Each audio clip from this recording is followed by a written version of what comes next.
வணக்கம். இன்றைக்கி நம்ம பார்க்க போகிற சமையல் என்னென்னு பார்த்திங்கன்னா, ஒரு அருமையான சைட் டிஷ் ரெசிபி தான் பார்க்க போகிறோம். மீல் மேக்கர் பட்டாணி போட்டு சூப்பரான குருமா. இது வந்து இட்லி, தோசை, சப்பாத்தி, சாதம், பரோட்டா எல்லாத்துக்குமே சூப்பராக இருக்கும். ப்ளைன் ரைஸில் கூட நீங்கள் குருமா ஊற்றி சாப்பிட்டிங்கன்னா அவ்வளோ அட்டகாசமாக இருக்கும். ஸோ வாங்க இந்த அருமையான மீன் மேக்கர் குருமா எப்படி செய்யலாங்கிறத பார்க்கலாம். இப்போ ஒரு பவுலில் பார்த்திங்கன்னா நல்லா தண்ணி சூடு பண்ணி வச்சுருக்கேன். தண்ணி நல்லா கொதிக்க ஆரம்பிச்சிருச்சு. இந்த ஸ்டேஜில் மெஷரிங் கப்பில் 1 கப் அளவுக்கு மீல் மேக்கர் எடுத்துருக்கேன், அதாவது சோயா சங்க்ஸு. இப்போ இது வந்து லைட்டாக கொதிக்க ஆரம்பிக்கட்டும். தண்ணி நல்லா கொதிக்க ஆரம்பிக்கவும் கேஸ் அமர்த்திட்டு அதில் கொஞ்சம் உப்பையும் போட்டு நல்லா கலந்து விட்டுருங்க. கலந்து விட்டுட்டு 20 நிமிஷம் கழிச்சிட்டு பார்க்கலாம். இப்போ மீன் மேக்கர் சுடுதண்ணில் போட்டிருந்தது நல்லா ஆறிடுச்சு. இப்போ வந்து புழிஞ்சு தனியாக எடுத்துக்கலாம். இந்த மாதிரி ஒரு 2-3 தடவை புழிஞ்சு எடுத்துக்கலாம். இப்போ நல்லா 2-3 தடவை புழிஞ்சு எடுத்தாச்சு. இது வந்து 2ஆக கட் பண்ணுறதுனாலும் கட் பண்ணிக்கலாம். நான் வந்து இன்றைக்கி கட் பண்ணல, முழுசாக தான் போட போகிறேன். இப்போ இதுக்கு ஒரு தேங்காய் பேஸ்ட் ரெடி பண்ணிக்கலாம். மெஷரிங் கப்பில் 1 கப் அளவுக்கு துருவின தேங்காய், ஒரு 4 பச்சை மிளகாயை சேர்த்துக்கலாம். அது கூடவே ஒரு 10 முந்திரி பருப்பு,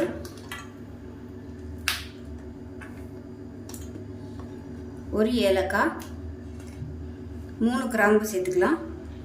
அது கூடவே 1 டேபிள் ஸ்பூன் சோம்பு சேர்த்துக்கலாம். இது எல்லாத்தையுமே நல்லா நைஸாக அரைச்சிட்டு வந்துட்டு பார்க்கலாம். இப்போ நமக்கு தேங்காய் பேஸ்ட்டு ரெடி ஆயிடுச்சு. இப்போ ஒரு குக்கர் எடுத்துக்கலாம். தேவையான அளவுக்கு எண்ணெய் விட்டுக்கலாம். ஆனால் மசாலாலாம் நல்லா வதக்கணும், அதனால் ஒரு 4லேருந்து 5 ஸ்பூன் அளவுக்கு எண்ணெய் விட்டுக்கலாம். இப்போ எண்ணெய் நல்லா சூடாயிடுச்சு. 1 டீஸ்பூன் போல் சோம்பு சேர்த்துக்கலாம். அது கூடவே ஒரு பிரியாணி இலை சேர்த்துக்கலாம். கொஞ்சமாக கல்பாசி சேர்த்துக்கலாம். இதோடவே ஒரு கைப்பிடி அளவுக்கு புதினா கொத்தமல்லி சேர்த்துக்கலாம். அது கூடவே ஒரு கொத்து கருவேப்பிலை இலை சேர்த்துக்கலாம். இப்போ எல்லாமே நல்லா வதங்கிடுச்சு. ஒரு பெரிய வெங்காயம் நீளமாக நறுக்குனதை சேர்த்துக்கலாம்.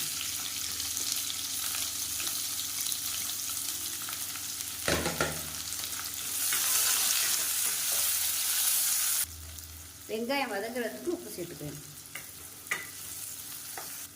வெங்காயம் ஓரளவுக்கு வதங்கினதும் 1 டேபிள் ஸ்பூன் இஞ்சி பூண்டு பேஸ்ட்டு சேர்த்துக்கலாம்.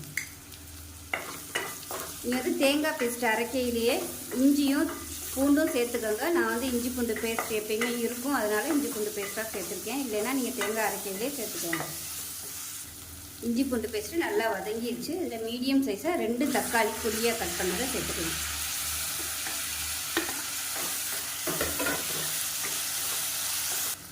தக்காளி வசஞ்சு வர்றதுக்காக 1/4 டேபிள் ஸ்பூன் மஞ்சள்தூள் சேர்த்துக்கலாம். தக்காளி ஓரளவுக்கு நல்லா வதங்கிடுச்சு. இதில் காரத்துக்கு தேவையான அளவுக்கு 1 டேபிள் ஸ்பூன் அளவு மிளகாத்தூள் சேர்த்துக்கலாம். 3/4 டேபிள் ஸ்பூன் தனியாத்தூள் சேர்த்துக்கலாம். இது எல்லாத்தையுமே நல்லா வதக்கி விட்டுக்கலாம். இப்போ எல்லாமே நல்லா வதங்கிடுச்சு. இந்த ஸ்டேஜில் ஒரு கைப்பிடி அளவுக்கு பட்டாணி, இது வந்து ஃப்ரெஷ்ஷான பட்டாணி, கிடைச்சா சேர்த்துக்கோங்க. நம்ம புழிஞ்சு வச்சுருக்கிற இந்த மீல் மேக்கரையும் சேர்த்துக்கலாம். ஏற்கனவே சொன்ன மாதிரி நறுக்கி போடுறதுனாலும் நீங்கள் போட்டுக்கலாம். இது நல்லா இதோட பரட்டி விட்டுக்கலாம். இப்போ கொஞ்சமாக உப்பு சேர்த்துக்கலாம். இந்த மீன் மேக்கரில் பிடிக்கிறதுக்காக ஏற்கனவே நம்ம வேக வைக்கும் போதும் உப்பு சேர்த்துருக்கோம். இப்போ கொஞ்சம் சேர்த்துக்கலாம். இப்படியே ஒரு 2 நிமிஷம் வதக்கி விட்டுக்கலாம். அடுப்பு மீடியமான ஃப்ளேம்லேயே இருக்கணும்.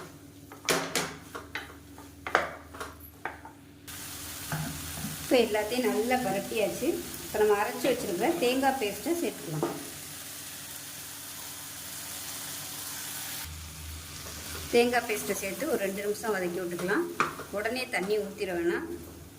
கொஞ்சம் தேங்காயோட பச்சை வாசனைலாம் போகிற அளவுக்கு நல்லா வதக்கி விட்டுக்கலாம்.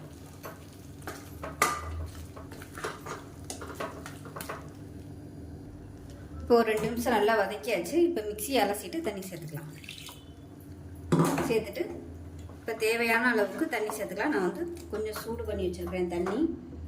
எப்பயுமே பச்சை தண்ணி வந்து டைரெக்டாக அப்படியே ஊற்ற வேணாம். கொஞ்சம் சூடாக ஊற்றுனீங்கன்னா உங்களுக்கு டேஸ்ட்டு நல்லாயிருக்கும்.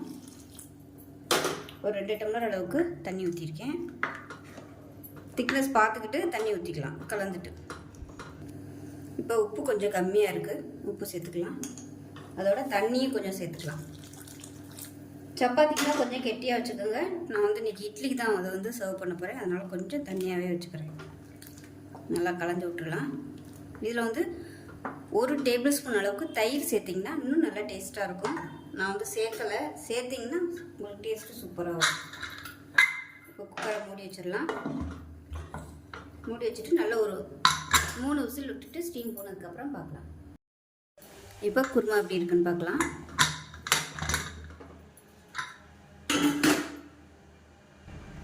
இப்போ நமக்கு அருமையான குருமா ரெடி ஆயிடுச்சு. கறி குழம்பு மாதிரியே சூப்பராக இருக்கும். கறி குருமா மாதிரியே அட்டகாசமாக இருக்கும்.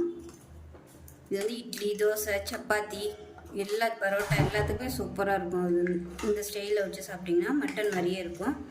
நான் வந்து இன்றைக்கி இட்லிக்கு தான் சர்வ் பண்ண போகிறேன்.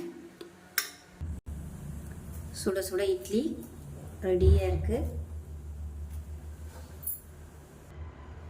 குருமாவும் சூப்பராக ரெடி ஆயிடுச்சு. ஊற வச்சு சாப்பிட்டிங்கன்னா சூப்பராக இருக்கும். எவ்வளோ இட்லி வேணாலும் சாப்பிட்டுட்டே இருக்கலாம். கறி குழம்பு மாதிரியே இருக்கும். ஸோ கண்டிப்பாக செஞ்சு பாருங்கள். செஞ்சு பார்த்துட்டு எப்படி வந்துச்சுங்கிறத சொல்லுங்கள். வீடியோ பிடிச்சிச்சின்னா லைக் பண்ணுங்கள், கமெண்ட் பண்ணுங்கள், சேனலை சப்ஸ்கிரைப் பண்ணுங்கள், பக்கத்தில் உள்ள பெல் பட்டனையும் ப்ரெஸ் பண்ணுங்கள். நன்றி.